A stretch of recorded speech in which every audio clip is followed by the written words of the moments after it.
Chers amis de la presse, mesdames et messieurs, nous sommes à la fin de l'année 2021.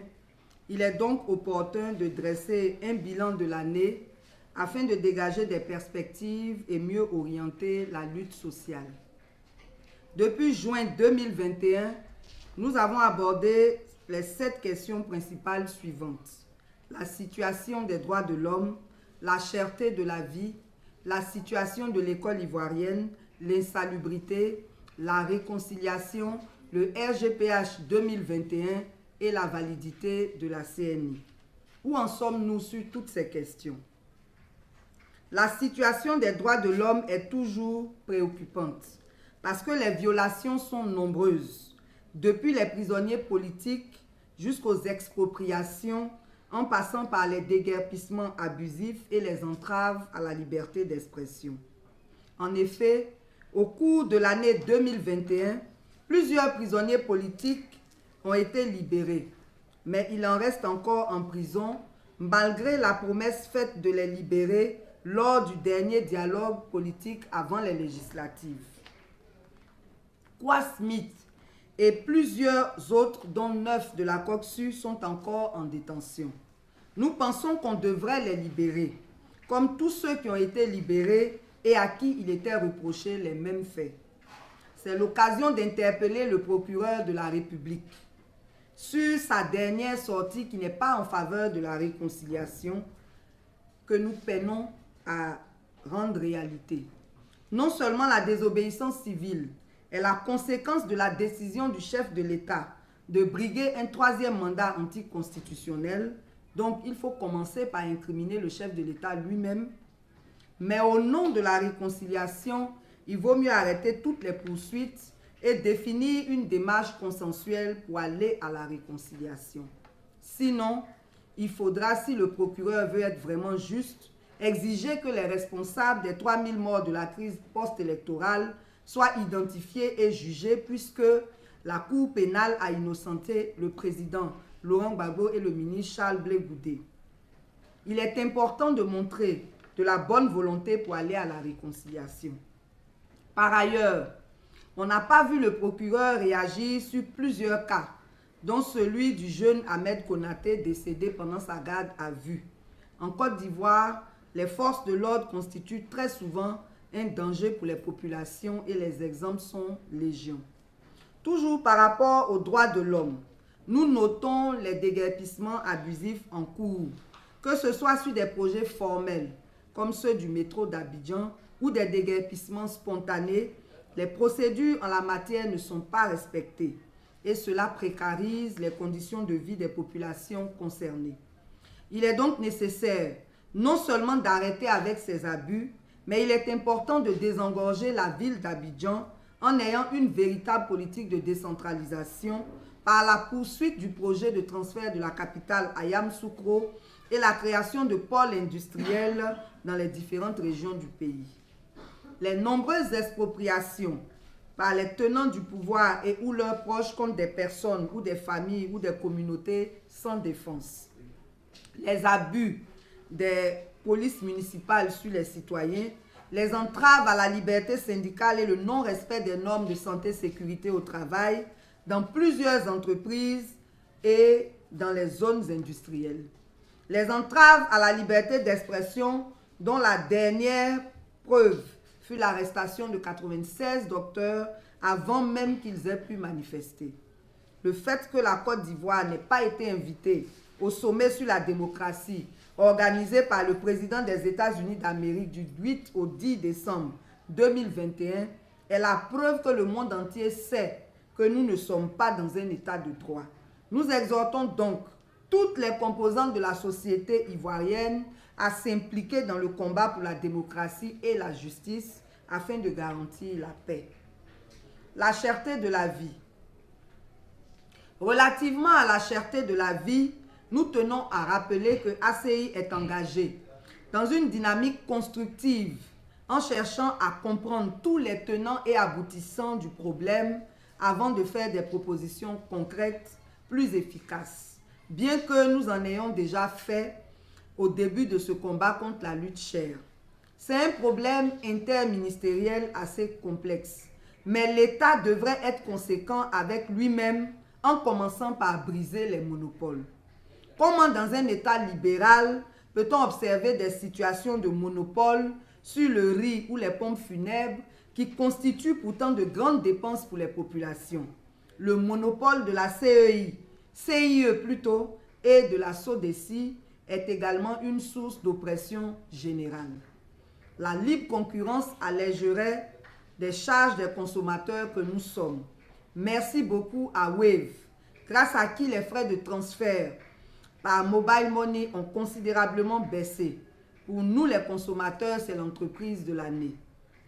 Nous avions, au titre du gaspillage des ressources de l'État, dénoncé l'existence d'institutions budgétivores comme le Sénat, lorsque, le 18 juin 2021, le chef de l'État a procédé à la signature d'un nouveau décret portant nomination de 12 ministres-gouverneurs, portant le nombre à 14 ministres-gouverneurs et le total de ministres à 51.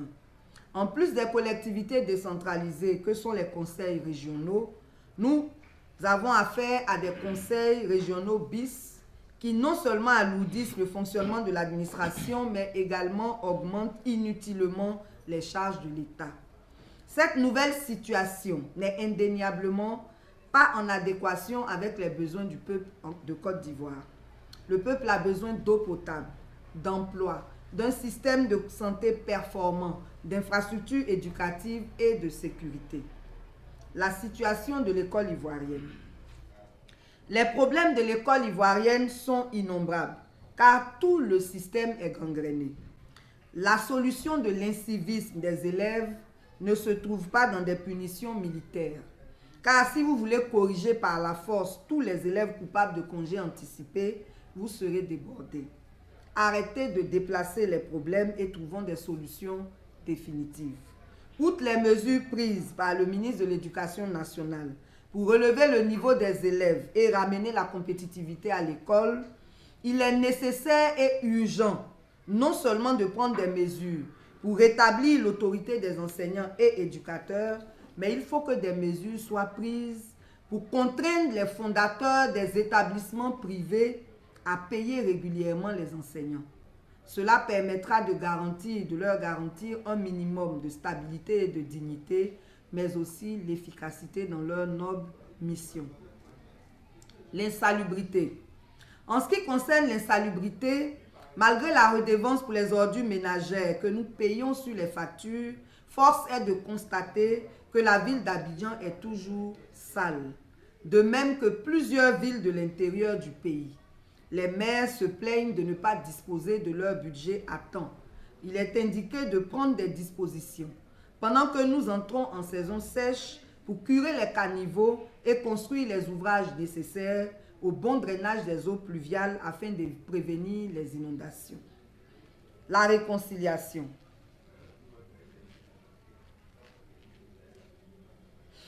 La réconciliation est une exigence pour la Côte d'Ivoire. Et malheureusement, depuis déjà 2 décennies, non seulement les conditions ne sont pas encore réunies, mais l'actualité ne nous rassure pas sur la volonté du pouvoir en place à aller à la réconciliation. Comment comprendre que pendant que nous réclamons la libération des prisonniers politiques, le procureur de la République annonce de nouvelles arrestations dans l'opposition? Avec le retour du président Laurent Gbagbo, nous avions espéré en vain que les prisonniers civils et militaires de la crise 2010 soient eux aussi libérés. Nous attendons donc impatiemment l'adresse du chef de l'État pour le nouvel an. Nous espérons que 2022 sera l'année du retour du ministre Charles Blé Goudé, à qui on refuse un simple passeport. Il est difficile de comprendre qu'une pièce qui est délivrée en 3 jours ici en Côte d'Ivoire peut mettre autant de temps pour être mise à disposition.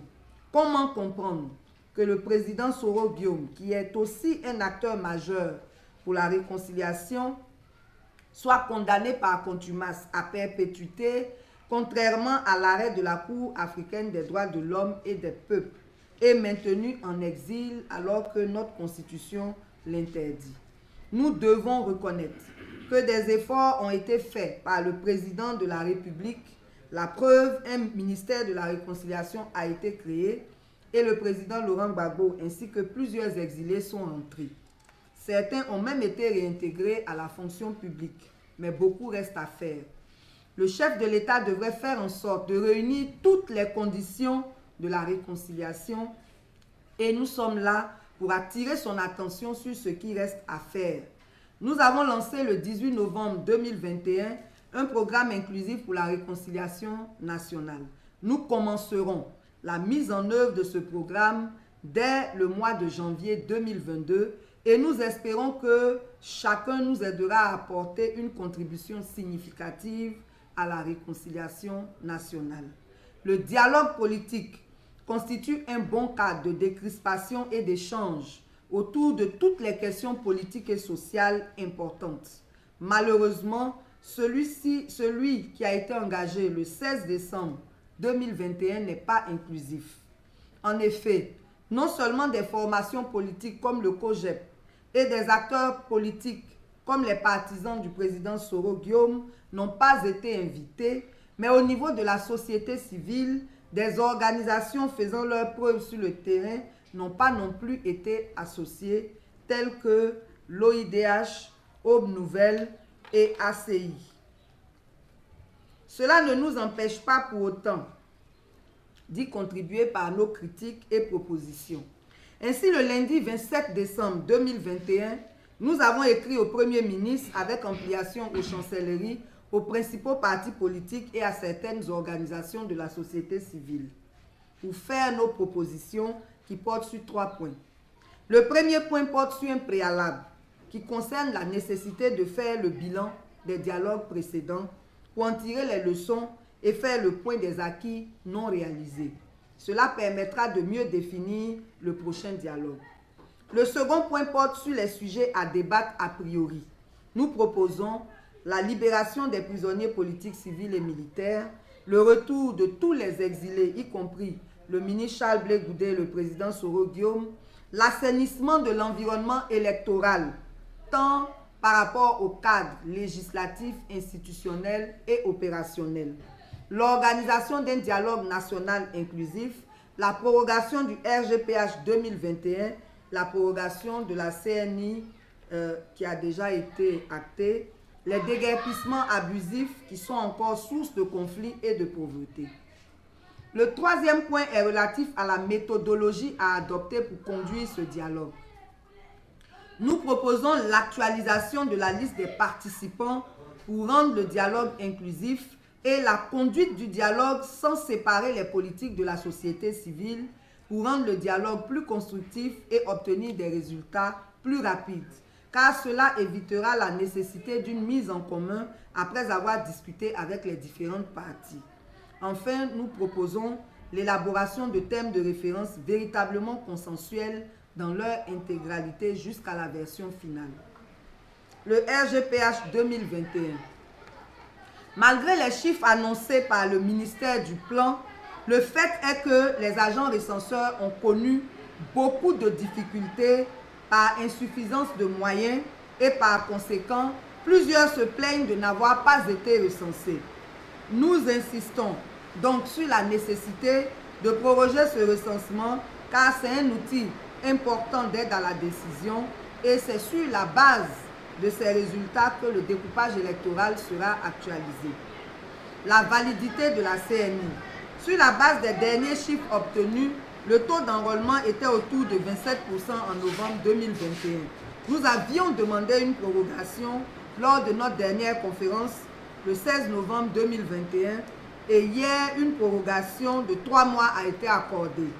C'est une très bonne chose parce que cela s'impose vu les chiffres, mais non seulement 3 mois c'est insuffisant, mais il faut une campagne de sensibilisation et multiplier les sites d'enrôlement en les rapprochant des populations. Par ailleurs, de même que les agents sont allés dans les villages pour enrôler les populations rurales, de même il faut que la distribution des cartes se fasse dans les villages. Tout le monde ne dispose pas d'un portable au village et ce n'est pas évident de se déplacer en ville pour le retrait. Perspective.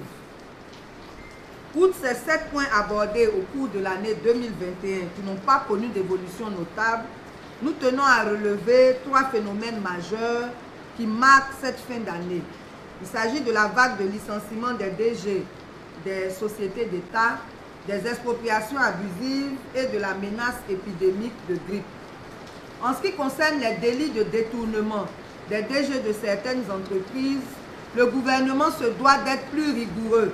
Notre société est déjà tellement gangrénée par la corruption que si le gouvernement veut sévir, qu'il aille jusqu'au bout des procédures. À ce jour, aucun DG débarqué n'a été arrêté et nous n'avons aucune information sur les procédures en cours. Si le peuple a été mis au courant de ces faits, il est en droit d'exiger des explications parce qu'il s'agit de deniers publics. Nous prions donc le gouvernement de mener les enquêtes jusqu'au bout et de nous informer au fur et à mesure. Pour ce qui est des expropriations abusives, plusieurs cas de personnes physiques, de familles ou de communautés expropriées ont été portés à notre connaissance. Ce sont pour la plupart des cas d'abus des tenants du pouvoir et ou de leurs proches. Nous reviendrons sur cette question dans nos prochaines conférences. Enfin, depuis un certain temps, une vague de grippe dite saisonnière a envahi Abidjan, faisant des victimes au sein de quasiment toutes les familles. Les symptômes s'apparentent à ceux de la Covid. D'après un article du sociologue français Michel Gali, publié par Monde Afrique, et je cite, « L'Institut Pasteur d'Abidjan vient de confirmer que la grippe qui explose ces jours-ci à Abidjan est due à la 4e vague de Covid-19. » Fin de citation. Plusieurs personnes dans mon entourage voulaient faire le texte, mais elles ont été freinées par les quotas appliqués dans les centres de dépistage qui sont en nombre insuffisant. Il faut se lever très tôt pour faire partie du nombre journalier. Les centres de dépistage n'arrivant pas à absorber la demande de tests, nous exhortons le ministre de la Santé à prendre des mesures pour non seulement renforcer les capacités des centres de santé urbains pour des dépistages systématiques, mais assurer la prise en charge des populations vulnérables.